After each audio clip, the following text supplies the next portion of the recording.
नमस्कार, मैं हूं आपके साथ शिप्रा झा और आप देख रहे हैं देश का सबसे पहला समझाने वाला बुलेटिन खबर तो समझिए। इस प्राइम टाइम बुलेटिन में हम आपको दिन भर की सबसे चर्चित और असरदार खबरें दिखाते हैं और सिर्फ दिखाते ही नहीं बल्कि उन्हें आसान भाषा में विस्तार से समझाते भी हैं ताकि आप सिर्फ खबर देखें ही नहीं बल्कि उसकी पूरी तस्वीर और सियासत का गणित भी समझ सकें। तो आइए सबसे पहले नजर डालते हैं आज की 4 बड़ी खबरों पर शॉर्ट में और उसके बाद एक एक करके पूरी खबर आपको समझाएंगे। आज बुलेटिन में सबसे पहले बात होगी तेजस्वी यादव की गैर हाजिरी पर सवाल क्यों। आज इस बुलेटिन में दूसरी खबर जो हम आपको समझाने वाले हैं वो होगी हिंदू देवी देवताओं से कांग्रेस को चिढ़ है। तीसरी खबर जिसकी हम चर्चा करेंगे, अब चर्चा में क्यों है बाबरी मस्जिद, और इसके साथ ही चौथी खबर होगी सहरसा पुलिस पर पिटाई के आरोप को समझिए।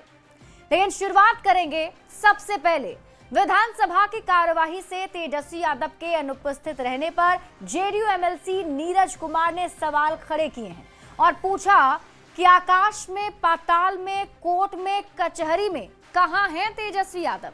नीरज कुमार के इसी बयान पर राजनीतिक वार पलटवार तेज हो गई है। ये रिपोर्ट देखिए फिर खबर तो समझिए।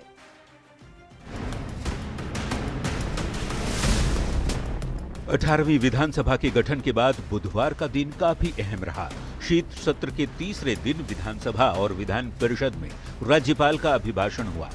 राज्यपाल ने सरकार के एजेंडे, उपलब्धियों और आने वाली योजनाओं का खाका सदन के पटल पर रखा। विधानसभा में सदन के नेता के रूप में मुख्यमंत्री नीतीश कुमार चुने गए तो नेता प्रतिपक्ष के लिए तेजस्वी यादव के नाम की घोषणा हुई। लेकिन इस मौके पर नेता प्रतिपक्ष तेजस्वी सदन में मौजूद नहीं रहे। सदन की कार्यवाही से तेजस्वी की अनुपस्थिति पर जेडीयू एमएलसी नीरज कुमार ने सवाल उठाया। नीरज ने तंज कसते हुए पूछा, कहां हैं तेजस्वी यादव? मेडिकल इमरजेंसी है या लीगल इमरजेंसी, कुछ तो बताएं।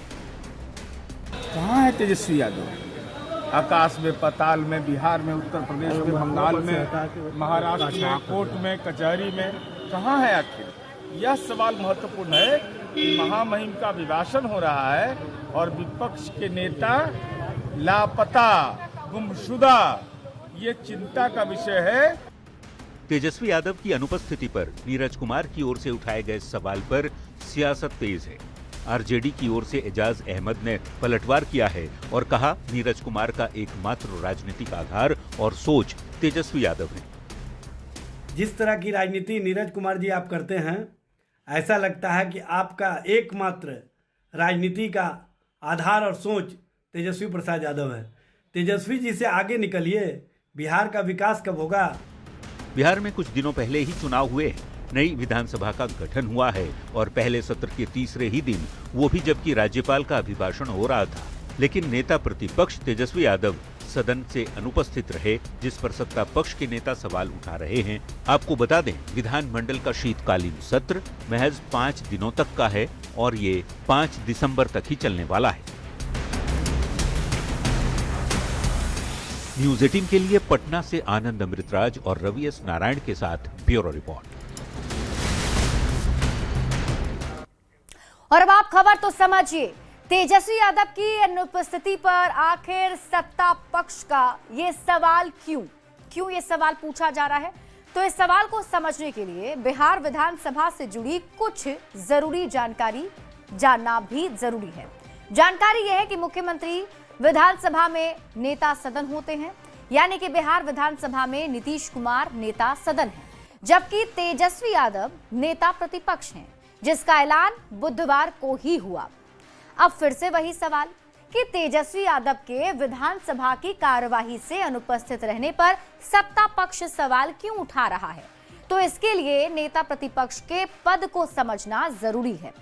ऐसे में देखिए, नेता प्रतिपक्ष के पद को समझते हैं। नेता प्रतिपक्ष एक संवैधानिक पद है। लोकतंत्र में नेता प्रतिपक्ष की एक बड़ी भूमिका होती है। नेता सदन के बाद सबसे बड़ी भूमिका विधानसभा में नेता प्रतिपक्ष का ही होता है। नेता प्रतिपक्ष का चेहरा जो है वो तेजस्वी यादव हैं। अब नेता प्रतिपक्ष सरकार से सवाल करता है, यानी कि जनता के मुद्दे पर सरकार से टोका टोकी करता है। समझने वाली बात यह है कि विधानसभा चुनाव के बाद बिहार में 18वीं विधानसभा का गठन हुआ और अभी नई विधानसभा का पहला सत्र चल रहा है। बुधवार को राज्यपाल का अभिभाषण हुआ। अभिभाषण के दौरान सरकार का रोड मैप रखते हैं राज्यपाल।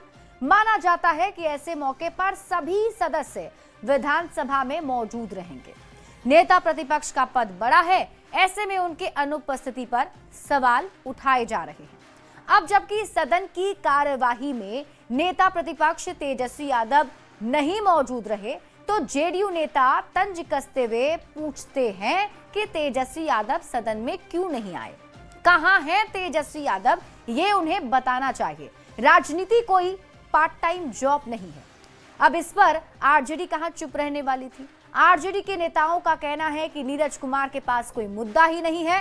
बेवजह नीरज कुमार तेजस्वी यादव का नाम लेकर के ऐसे बातें करते रहते हैं। हालांकि आरोप प्रत्यारोप का दौर दोनों ही तरफ से जारी है। बढ़ते हैं आगे बात अगली खबर की। तेलंगाना के मुख्यमंत्री रेवंत रेड्डी ने हिंदू धर्म के देवी देवताओं को लेकर एक विवादित बयान दे दिया। उन्होंने कहा कि हिंदू धर्म में देवताओं के बारे में भी एकमत नहीं है। बीजेपी का आरोप है कि कांग्रेस हिंदू धर्म का नाश करना चाहती है। ये रिपोर्ट देखिए, फिर खबर तो समझिए। హిందువులలో ఎన్ని దేవతలు ఉండ్రు, ఎంతమంది దేవుళ్ళు, 3 కోట్లు ఉండ్రా, ఎందుకు नहीं? पूरा तहे दिल से मुस्लिम समाज के साथ जाइए, कोई समस्या नहीं है।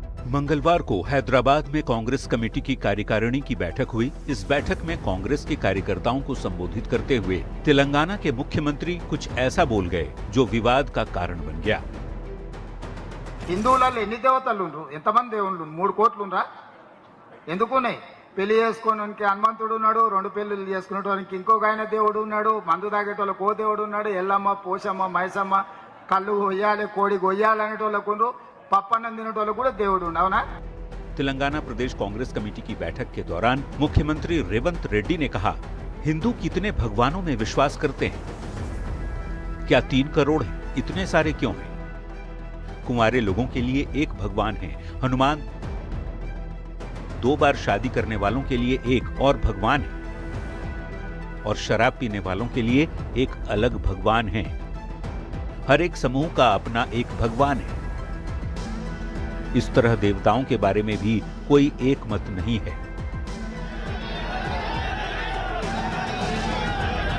रेवंत रेड्डी के इसी बयान से बीजेपी आग बबूला हो गई और कांग्रेस पर हिंदुओं की आस्था को चोट पहुंचाने का आरोप लगाया। क्या आप कांग्रेस पार्टी ने इरेडिकेशन ऑफ सनातन धर्म अर्थात हिंदू धर्म के समूल नाश के कार्यक्रम को आगे बढ़ाना शुरू कर दिया है और अपने मुख्यमंत्रियों को यह निर्देश दे दिए हैं कि भारतीय संस्कृति और हिंदू धर्म के देवी देवताओं के बारे में सीधे हमला करना शुरू कर दो? सहयोगी दलों के नेता भी इस बयान से असहज दिखे। आरजेडी विधायक भाई वीरेंद्र ने रेवंत के शब्दों से खुद को किनारा कर लिया।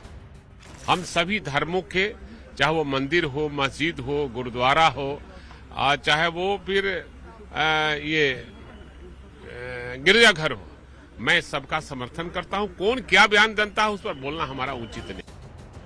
तेलंगाना की कांग्रेस सरकार के मुखिया रेवंत रेड्डी के बयान पर सियासत सुलग गई है। बीजेपी कांग्रेस नेता से माफी की मांग कर रही है और पूछ रही है कि क्या कांग्रेस जानबूझकर हिंदुओं की आस्था पर वार करती है। Bureau report, news 18। और अब आप खबर तो समझिए, रेवंत रेड्डी ने हिंदू देवी देवताओं पर क्या कहा, सबसे पहले आपको ये समझाते हैं। देखिए, हिंदू कितने भगवानों में विश्वास करते हैं, ये उन्होंने कहा। उनके बयान में उन्होंने कहा कि क्या 3 करोड़ हैं? फिर उन्होंने ये सवाल पूछा, इतने सारे देवी देवता क्यों हैं? इसके साथ ही रेवंत रेड्डी ने अपने बयान में ये भी कहा कि कुंवारे लोगों के लिए एक भगवान है हनुमान। उसके बाद वो कहते हैं कि 2 बार शादी करने वालों के लिए एक और भगवान है। और फिर रेवंत रेड्डी अपने बयान में कहते हैं कि शराब पीने वालों के लिए एक अलग भगवान है। हर एक समूह का अपना एक भगवान है और इस तरह देवताओं के बारे में भी कोई एकमत हिंदू में नहीं है। बड़ी बात यह है कि रेवंत रेड्डी कांग्रेस के कोई पहले नेता नहीं है जिन्होंने सनातन या फिर हिंदू देवी देवताओं पर सवाल उठाया है। तो आइए जानते हैं कि किस किस ने अब तक क्या क्या कहा है। सबसे पहले आपको बताते हैं, हिमाचल के सीएम सुखविंदर सिंह सक्खू ने नवंबर 2025 में कहा था, राधे राधे या नमस्कार। राधे राधे क्यों बोल रहे हो? राहुल गांधी ने 5 मई 2025 को ही राम को पौराणिक पात्र बता दिया था। तो ऐसे बयान जो है वो लगातार कांग्रेस के नेताओं की तरफ से दिए जाते रहे और यही वजह है कि इस पर बवाल मचा हुआ है। और बवाल इसलिए भी क्योंकि बीजेपी इसे अपमान कह रही है। अब यह समझना जरूरी है कि क्या इन नेताओं ने किसी और धर्म पर कोई ऐसी विवादित टिप्पणी की है क्या? तो जवाब देख लीजिए। सबसे पहले आपको बताते हैं, रेवंत रेड्डी का नाम देख लेते हैं। हिंदू धर्म पर इन्होंने कहा है, लेकिन इस्लाम, सिख और ईसाई पर इन्होंने अब तक कोई बयान नहीं दिया। राहुल गांधी हिंदू धर्म पर बोलते हैं, लेकिन इस्लाम, सिख, ईसाई पर कुछ भी अभी तक उन्होंने ऐसा बयान नहीं दिया है। दूसरे नेता सुखविंदर सक्खू, जो कि हिंदू धर्म पर बोलते हैं लेकिन इस्लाम, सिख, ईसाई पर कुछ नहीं कहते। फिर इसके बाद बात कर लीजिए कार्ति चिदम्बरम की, जो कि हिंदू धर्म पर तो खूब बोलते हैं लेकिन इस्लाम, सिख और ईसाई पर कुछ भी नहीं बोलते। अब आप जरा सवालों के जरिए खबर को समझिए। हालांकि देखिए, प्रियंक खरगे भी कांग्रेस के नेता हैं, प्रियंक खरगे, और वो भी हिंदू धर्म पर तो उन्होंने बयान दिए हैं, लेकिन इस्लाम, सिख और ईसाई धर्म पर अब तक उन्होंने कोई बयान दिया नहीं है। लेकिन अब आप सवालों के जरिए खबर को समझिए। बार बार सनातन पर हमला क्यों हो रहा है?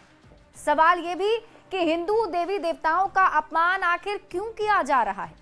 सवाल ये भी, हिंदुओं की भावनाओं पर चोट क्यों पहुंचाई जा रही है? और इसके साथ ही सवाल ये भी कि हिंदू देवी देवताओं से कांग्रेस को क्या चिढ़ है? क्या सनातन पर चोट से वोट मिलेगा? शायद यही वजह है कि बार बार हिंदू देवी देवताओं को लेकर के ऐसे बयान दे दिए जाते हैं। बढ़ते हैं आगे और बात अगली खबर की। रक्षा मंत्री राजनाथ सिंह के एक बयान से आज देश की सियासत गर्मा गई। रक्षा मंत्री सरदार पटेल की 150वीं जयंती के उपलक्ष्य में आयोजित एकता मार्च के तहत वडोदरा में एक सभा को संबोधित कर रहे थे और इसी दौरान सरदार पटेल के व्यक्तित्व की मिसाल देते हुए उन्होंने पंडित नेहरू पर तुष्टीकरण का आरोप मढ़ दिया है। अब उनके बयान पर सियासत गर्म हो गई है। ये रिपोर्ट देखिए, फिर खबर तो समझिए।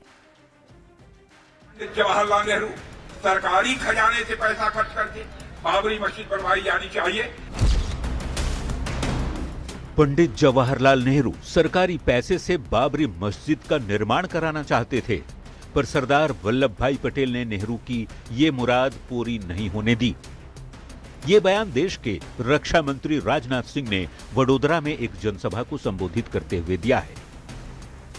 जब पंडित जवाहरलाल नेहरू बाबरी मस्जिद के मुद्दे पर सरकारी खजाने से पैसा खर्च करने की बात जब उन्होंने छेड़ी थी, सरकारी खजाने से पैसा खर्च करके बाबरी मस्जिद बनवाई जानी चाहिए, उसका भी विरोध यदि किसी ने किया था तो गुजराती मां की कोख से पैदा हुए सरदार वल्लभ भाई पटेल ने ही किया था मेरे भाई। और उस समय सरकारी पैसे से उन्होंने बाबरी मस्जिद नहीं बनने दी। राजनाथ ने कहा, सरदार पटेल एक सच्चे धर्मनिरपेक्ष व्यक्ति थे और तुष्टीकरण की राजनीति में विश्वास नहीं करते थे। इस बयान के जरिए उन्होंने तत्कालीन प्रधानमंत्री जवाहरलाल नेहरू को भी निशाने पर ले लिया। राजनाथ सिंह के बयान को कांग्रेस नेता प्रियंका गांधी वाड्रा ने मुद्दे से भटकाने की कोशिश करार दिया है। ये सब डिस्ट्रैक्शन है, असली मुद्दे हैं, बहुत महत्वपूर्ण मुद्दे हैं जिन पे चर्चा होनी चाहिए, जिन पे बात होनी चाहिए। और ये सब रोज रोज ये कुछ ना कुछ डिस्ट्रैक्शन उठा लेते हैं ताकि हम फिर बयान दें, वो बयान दें, और जो असली मुद्दे हैं पब्लिक के वो उस पर कोई चर्चा न हो। तो वहीं शिवसेना सांसद प्रियंका चतुर्वेदी ने इसे हिंदू मुस्लिम वाली सियासत का नाम दिया। एक तरफ राजनाथ सिंह जी बाबरी मस्जिद के बारे में बोलते हैं, दूसरी तरफ मदनी जिहाद की बात करते हैं, फिर वही हिंदू मुसलमान विवाद करने की कोशिश करते हैं। कांग्रेस बीजेपी पर अक्सर आरोप लगाती है कि वो तथ्यों के इतिहास बताने की कोशिश करते हैं, इसलिए बीजेपी ने राजनाथ सिंह के बयान का सोर्स भी बता दिया। जो माननीय राजनाथ सिंह जी ने कहा है उसका सोर्स है the inside story of Sardar Patel, diary of Maniben Patel, page number 24। Rajnath Singh ने inside story of Sardar Patel नाम की किताब के हवाले से ये बयान दिया। उस किताब में यह भी साफ लिखा है कि सोमनाथ मंदिर के निर्माण के लिए भी एक ट्रस्ट का गठन किया गया था। मंदिर निर्माण पर सरकार का एक भी पैसा खर्च नहीं किया गया, जबकि नेहरू जनता के पैसे से धार्मिक स्थल का निर्माण कराना चाहते थे। राजनाथ सिंह के बयान के बाद अब देश में धर्मनिरपेक्षता को लेकर नई बहस छिड़ गई है। राजनीतिक प्रतिक्रियाओं का सिलसिला जारी है और सियासत का पारा अब और चढ़ने के आसार हैं। Bureau report, news 18।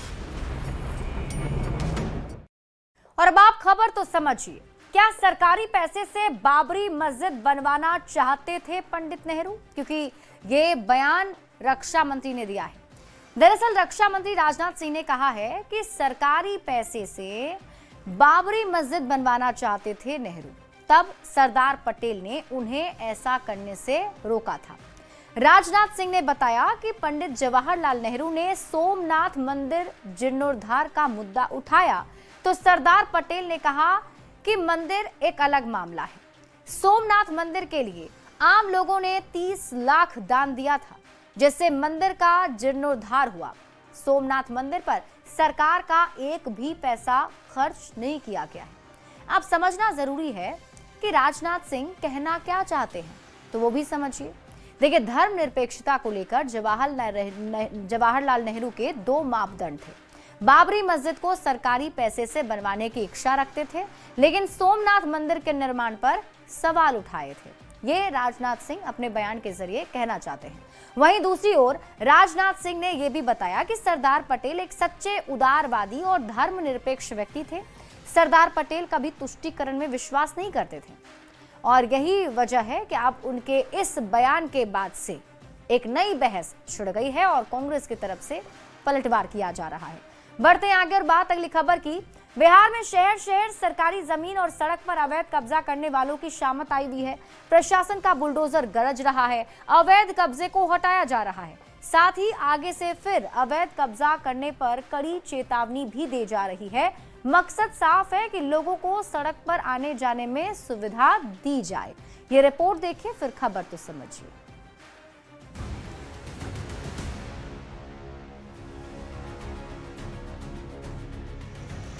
बिहार में अवैध कब्जे के खिलाफ प्रशासन का बुलडोजर गरज रहा है। सड़कों को संकरी करने के आरोपियों की शामत आई है। अवैध निर्माण को ध्वस्त किया जा रहा है। पटना से लेकर कटिहार तक 9 शहर में अवैध कब्जा करने वालों की खैर नहीं दिख रही।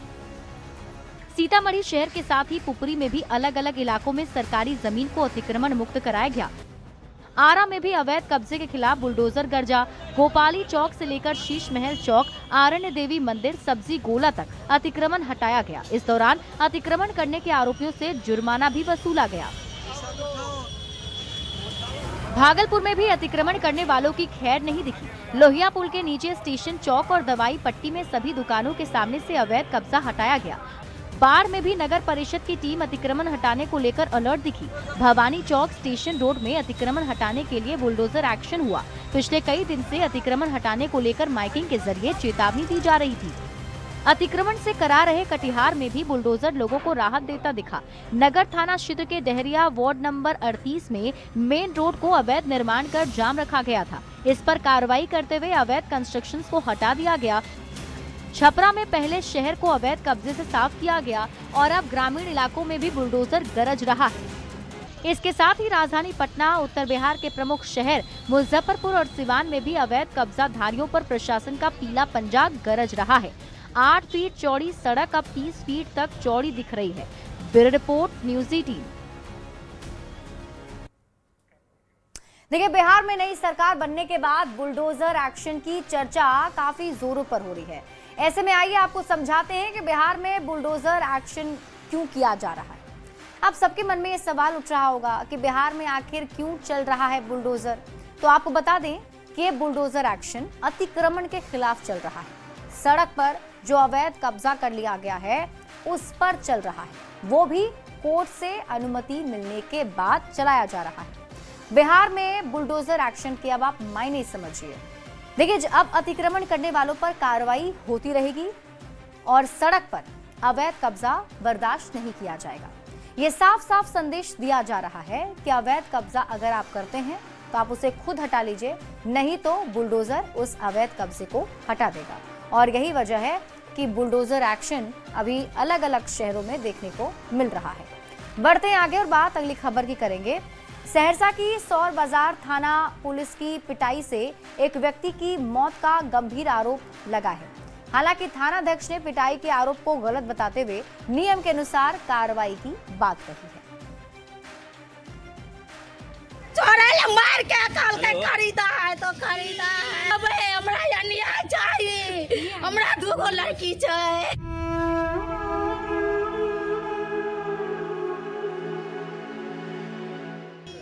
रोती बिलखती, आरोप लगाती और न्याय मांगती, ये हैं रंभा देवी। सहरसा की रंभा देवी ने सौर बाजार थाना पुलिस पर बहुत ही गंभीर आरोप लगाया है। सौर बाजार वाला पुलिस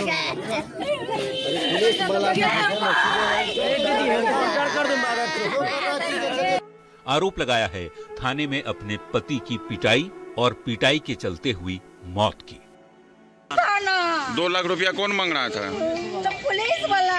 काहे मांग रहा था? साल कुमार मांग रहा। काहे मांग रहा था? मार के अकाल के खरीदा है तो खरीदा है। एगो छोरा को पकड़ के लाग ले, ओकरो कूट करके मार लेता है।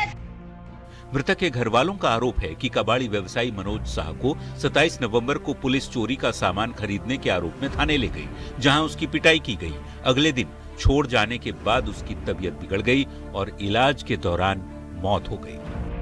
तो मैं सौर बाजार के थाना वाले मेरे भाई को उठा के ले गए पूछताछ के नाम पे, जहां उनकी बेरहमी से पिटाई किया गया और 28 तारीख को उन्होंने छोड़ दिया और 29 तारीख को हम लोग सदर अस्पताल में भैया को भर्ती कराए, जो कि बहुत पोजीशन खराब था, पैर में सूजन था। हालांकि थानाध्यक्ष ने पिटाई के आरोप को गलत बताया है और कहा है कि जो भी कार्रवाई की गई है वो कानून के मुताबिक ही की गई है। लेकिन सवाल है, आखिर कैसे हुई मनोज शाह की मौत? क्या पुलिस पिटाई के बाद बिगड़ी मनोज की तबीयत? अगर पिटाई नहीं हुई तो घर वालों ने पुलिस पर पिटाई का आरोप क्यों लगाया? और अगर मृतक के घर वालों के आरोप सच हैं, तो क्या पुलिस पर लगे पिटाई के आरोप की जांच होगी? न्यूज़ 18 के लिए सहरसा से कुमार अनुभव सिंह की रिपोर्ट।